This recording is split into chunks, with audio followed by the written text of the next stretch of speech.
ಆಸೆ ಇವತ್ತಿನ ಸಂಚಿಕೆಯಲ್ಲಿ ಏನಾಗುತ್ತೆ ಅಂತ ನೋಡ್ಕೊಂಡು ಬರೋಣ.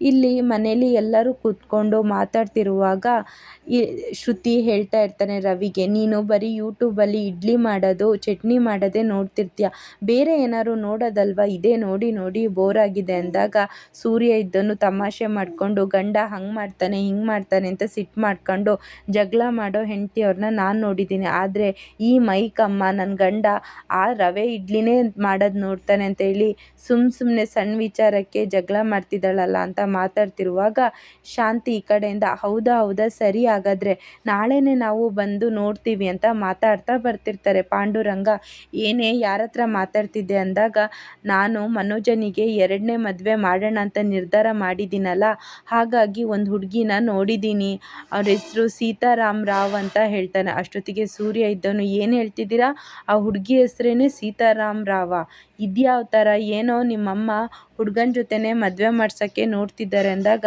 ರಂಗನಾಥ್ ಇದ್ದರು, ತಡಿ ಅವಳು ಪೂರ್ತಿ ಹೇಳೋ ತನಕ ನೀನು ಮಧ್ಯದಲ್ಲಿ ಮಾತಾಡೋಕ್ಕೆ ಹೋಗಬೇಡ, ಅವಳು ಪೂರ್ತಿ ಮಾತಾಡಿ ಮುಗಿಸ್ಲಿ ಅಂದಾಗ ಶಾಂತಿ ಇದ್ದವಳು, ಹೌದು ಫಸ್ಟು ಅವನಿಗೆ ಬಾಯಿ ಮುಚ್ಚೋಕ್ಕೆ ಹೇಳಿ, ನಾನೇನಾದ್ರು ಒಂದು ಒಳ್ಳೆ ಕೆಲಸ ಮಾಡೋಕ್ಕೆ ಹೊರಡುವಾಗ ಸಾಕು ಯಾವಾಗಲೂ ನೋಡಿದರೆ ಬಾಯಿ ಹಾಕ್ತಾನೆ ಇರ್ತಾನೆ, ನನ್ನ ಮಗನಿಗೆ ಏನಾದ್ರು ಒಳ್ಳೇದಾಗುತ್ತಲ್ಲ, ಇವನಿಗೆ ಅದನ್ನು ನೋಡೋಕ್ಕಾಗಲ್ಲ ಅಂತ ಸೂರ್ಯನಿಗೆ ಹೇಳ್ತಿರ್ತಾನೆ. ಸರಿ ಏನು ವಿಚಾರ ಹೇಳು ಅಂದಾಗ, ನಾನು ಮನೋಜನಿಗೆ 2ನೇ ಮದುವೆ ಮಾಡಬೇಕು ಅಂತ ನಿಮಗೆಲ್ಲ ಹೇಳಿದೆ, ಹಾಗೇನೆ ಹುಡುಗಿನೂ ನೋಡಿದ್ದೀನಿ, ನಾಳೆನೇ ನೋಡೋಕ್ಕೆ ಹೋಗಬೇಕು ಆಯಿತಾ ಅಂದಾಗ, ಏನು ಹೇಳ್ತಿದ್ದೀಯಾ ಇಷ್ಟು ಬೇಗನಾ, ಮೊದಲೇ ಅವನು ಆ ವಿಚಾರದಿಂದ ಹೊರಗೆ ಬಂದಿಲ್ಲ, ದಿನಾಲು ರೋಹಿಣಿ ವಿಚಾರನೇ ಯೋಚನೆ ಮಾಡ್ತಾ ಇದ್ದಾನೆ, ಅಂಥದ್ರಲ್ಲಿ ಮತ್ತು ನೀನು 2ನೇ ಮದುವೆ ಅಂತಿದೆಯಲ್ಲ, ಅವನಿಗಿದು ಇಷ್ಟ ಉಂಟಾ, ಮನೋಜ ಏನು ಹೇಳ್ತೀಯ ನೀನು ಅಂತ ರಂಗನಾಥ್ ಕೇಳಿದಾಗ, ಇಲ್ಲ ಅಮ್ಮ ಹೇಳೋದ್ರಲ್ಲಿ ನನಗೆ ಒಪ್ಪಿಗೆ ಇದೆ, ನಾನು ದೇವ್ರು ಹೇಳಿದ್ರು ಕೇಳ್ತೀನ ಇಲ್ವಾ, ಆದರೆ ಅಮ್ಮ ಹೇಗೆ ಹೇಳ್ತಾರ ಹಾಗೆ ಕೇಳ್ತೀನಿ, ನನಗೆ ಒಪ್ಪಿಗೆ ಇದೆ ಅಂತ ಹೇಳ್ತಾನೆ. ಅಯ್ಯೋ ನನ್ನ ಮಗ ಅಂದರೆ ಮಗ, ನೋಡಿ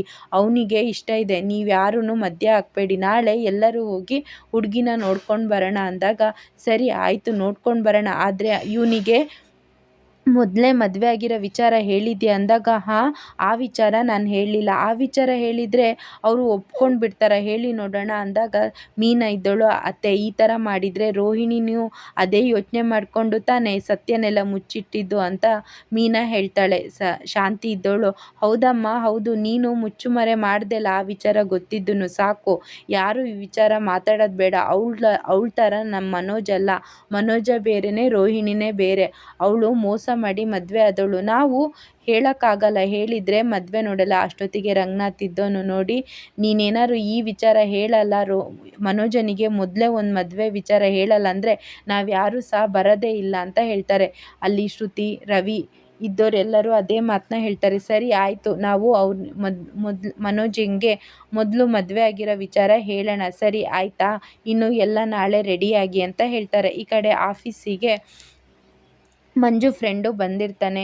ಏನೋ ಹೇಗಿದೆಯಾ, ಚೆನ್ನಾಗಿದೆಯಾ, ಹ್ಞೂ ಕಣೋ ನಾನು ಚೆನ್ನಾಗಿದ್ದೀನಿ, ಸರಿ ಅಂತ ಪಿವನ್ ಹತ್ರ ಒಂದು ಗ್ಲಾಸ್ ನೀರು ತರಿಸು ಅಂತ ಹೇಳ್ತಾನೆ. ಅಷ್ಟೊತ್ತಿಗೆ ಪಿವನು ನೀರು ತಂದು ಕೊಡ್ತಾನೆ. ನೀರು ತಂದು ಕುಡಿಯುವಾಗ ಅವನ ಫ್ರೆಂಡು ಚಲ್ಕೊಂಡು ಬಿಡ್ತಾನೆ. ಪಿವನಿಗೆ ಸ್ವಲ್ಪ ಇದನ್ನು ಒರೆಸಿ ಅಂತ ಹೇಳ್ತಾರೆ. ಸರಿ ಆಯಿತು ಅಂತ ಪಿವನು ಒರ್ಸೋಕ್ಕೆ ಬಟ್ಟೆ ತಗೊಳ್ಳೋ ಅಷ್ಟೊತ್ತಿಗೆ ತಗೊಂಡು ಬರೋದು ಸ್ವಲ್ಪ ಲೇಟ್ ಆಗುತ್ತೆ. ಮತ್ತು ಹೇಗಿದೆಯೋ ಅಂತ ಕೇಳಿದಾಗ, ನಾನು ಹೇಗೋ ಆರಾಮಾಗಿದ್ದೀನಿ, ಆದರೆ ನಿನಗೆ ಒಂದು ವಿಚಾರ ಹೇಳಬೇಕು ಮಂಜು ಅಂದಾಗ, ಏನು ಆ ವಿಚಾರ ಅಂದಾಗ, ನಿಮ್ಮ ಭಾವನಿಗೆ ಒಂದು ಸಲ ಕಾರು ಬ್ರೇಕ್ ಫೇಲ್ ಆಯ್ತಲ್ಲ, ಅದೆಲ್ಲ ಮಾಡಿಸಿದ್ದು ಕಾಗೆ ಕಣೋ ಅಂತ ಹೇಳ್ತಾನೆ. ಹೌದಾ, ಏನು ಹೇಳ್ತಿದ್ಯಾ, ಹೌದು ಕಾಗೆ ಸುಬ್ಬನೇ ಅದೆಲ್ಲ ಮಾಡಿಸಿದ್ದು, ಅದು ಅಲ್ಲದೆ ಅದು ಮಾಡಿಸಿರೋದು ಯಾರು ಗೊತ್ತಾ, ಅವ್ರ ಮನೇಲೇ ಇದ್ದಾರಲ್ಲ ರೋಹಿಣಿ, ಅವರೇ ಹೇಳಿದ್ದು ಕಣೋ ಅಂದಾಗ ಮಂಜುಗೆಲ್ಲ ವಿಚಾರ ಗೊತ್ತಾಗುತ್ತೆ. ಸರಿ ಕಣೋ, ನಾನು ಈ ವಿಚಾರನ ನಿನಗೆ ಯಾವಾಗೋ ಹೇಳಬೇಕು ಅಂತ ಇದ್ದೆ, ಅಂತೂ ಇಂದು ಹೇಳಿದೆ, ನನಗೀಗಂತೂ ತುಂಬ ಸಮಾಧಾನ ಆಯಿತು, ಸರಿ ನಾನು ಇನ್ನೂ ಬರ್ತೀನಿ ಅಂತ ಅವ್ನ ಫ್ರೆಂಡು ಹೋಗ್ಬಿಡ್ತಾನೆ. ಅಷ್ಟೊತ್ತಿಗೆ ತಾರಾ ಆಫೀಸಿಗೆ ಬರಬೇಕು ಅನ್ನೋಷ್ಟೊತ್ತಿಗೆ ನೀರು ಬಿದ್ದಿರುತ್ತೆ. ಎಲ್ಲಿ ಅವಳು ಕಾಲ್ಜಾರ್ ಬೀಳ್ತಾಳೆ ಅಂದ್ಕೊಂಡು ತಾರಾನ ಹಿಡ್ಕೊಳ್ಳೋಕ್ಕೆ ಮಂಜು ಹೋಗ್ತಾನೆ. ತಾರಂಗೆ ಸಿಟ್ಟು ಬಂದು, ನನ್ನ ಮೈಯೇ ಮುಟ್ತೀಯ ಅಂತ ಕೆನ್ನೆಗೆ ಬಾರಿಸ್ತಾನೆ. ಎಲ್ಲರೂ ಆಫೀಸಲ್ಲಿರೋ ಸ್ಟಾಫ್ಗಳು ಎಲ್ಲ ನೋಡ್ತಾ ಇರ್ತಾರೆ. ಆವಾಗ ಮಂಜು ಹೇಳ್ತಾನೆ, ನಾನು ಬೇಕು ಅಂತ ನಿಮ್ಮನ್ನು ಮುಟ್ಟಕ್ಕೆ ಬರಲಿಲ್ಲ, ಇಲ್ಲಿ ನೀರು ಚೆಲ್ಲಿತ್ತು, ಎಲ್ಲಿ ನೀವು ಬೀಳ್ತೀರಾ ಅಂತ ನಾನು ನಿಮ್ಮನ್ನು ಹಿಡ್ಕೊಳಕ್ಕೆ ಹೋದೆ ಅಂತ ತಾರನಿಗೆ ಹೇಳ್ತಾನೆ. ಸಿಟ್ಟಲ್ಲಿ ತಾರ ಏನು ಮಾತಾಡದೆ ಹೋಗ್ಬಿಡ್ತಾನೆ. ಅಲ್ಲಿ ಒಬ್ಬ ಬಂದು, ಕೊಲೀಗ್ಸ್ ಬಂದು ಕೇಳ್ತಾನೆ, ಏನೋ ಮೇಡಮ್ ಅಷ್ಟು ಹೊಡಿತಿದ್ರು ನೀನು ಸುಮ್ಮನೆ ಇದೆಯಲ್ಲ ಅಂದಾಗ ಇನ್ನೇನು ಮಾಡಲಿ, ಕೆಲ್ಸಕ್ಕೆ ಸೇರಿ ತುಂಬ ಸಮಯನೂ ಆಗಿಲ್ಲ. ಅದು ಅಲ್ಲದೆ ನಮ್ಮಮ್ಮ ತುಂಬ ಖುಷಿಯಲ್ಲಿದ್ದಾಳೆ, ನನ್ನ ಮಗನಿಗೆ ಅಂತೂ ಕೆಲಸ ಸಿಕ್ಕಿದೆ, ಇನ್ಯಾವುದೇ ರೀತಿ ಯೋಚನೆ ಇಲ್ಲ ಅಂತ ಅಮ್ಮ ತುಂಬ ಖುಷಿಯಾಗಿರುವಾಗ ನಾನು ಜಗಳ ಮಾಡಿಕೊಂಡು ಈ ಕೆಲಸ ಬಿಟ್ಟೋದ್ರೆ ತುಂಬ ಕಷ್ಟ ಆಗುತ್ತೆ ಅಂತ ಹೇಳ್ತಾರೆ. ಈ ಕಡೆ ಮನೋಜ್ನ ನೋಡೋಕ್ಕೆ ಹುಡುಗಿ ಮನೆಗೆ ಬಂದಿರ್ತಾರೆ. ಇಲ್ಲಿ ಶಾಂತಿ ಅಂತೂ ಎಲ್ಲರನ್ನ ಇಂಟ್ರೊಡಕ್ಷನ್ ಮಾಡ್ತಾ ಇರ್ತಾನೆ. ಇವನು ನಂದು ಮೊದಲನೇ ಮಗ ಮನೋಜ್ ಅಂತ. ಇವನಿಗೆ ಹುಡುಗಿ ನಿಮ್ಮ ಮಗಳನ್ನ ನೋಡೋಕ್ಕೆ ಅಂತ ಬಂದಿರೋದು, ಇವಂದು ದೊಡ್ಡ ಶಾಪೇ ಇದೆ ಅಂತ ಹೇಳ್ತಾನೆ. ಅದು ಅಲ್ಲದೆ ಇವನು ನನ್ನ ಎರಡನೇ ಮಗ ಸೂರ್ಯ ಅಂತ, ಅವನದು 50 ಕಾರ್ ಇದೆ. ಮೂರನೇ ಮಗ ರವಿ, ಅವನದು ಸ್ವಂತ 10 ಹೋಟೆಲ್ ಇದೆ. ಇವಳು ಮೀನಾ ನನ್ನ ದೊಡ್ಡ ಸೊಸೆ, ಅವಳದು ಹೂವಿನ ಮಾರ್ಕೆಟ್ ಇದೆ. ಇವಳು ನನ್ನ ಕೊನೆ ಸೊಸೆ ಶ್ರುತಿ ಅಂತ, ಅವಳದು ಸ್ವಂತವಾಗಿರೋ ಹೋಟೆಲ್ ಇದೆ ಅಂತ ಎಲ್ಲ ಸುಳ್ಳೇ ಹೇಳ್ತಾ ಇರ್ತಾನೆ. ಸರಿ, ಇನ್ನೂ ನೀವು ಹುಡುಗಿನ ಕಳಿಸಿಲ್ಲಲ್ಲ, ಹುಡುಗಿನ ಕಳಿಸಿ ಅಂತ ಹೇಳ್ತಾರೆ. ಹುಡುಗಿ ನೋಡ್ತಾರೆ. ಇಷ್ಟು ಇವತ್ತಿನ ಸಂಚಿಕೆಯಲ್ಲಿ ನಡೆಯುತ್ತೆ.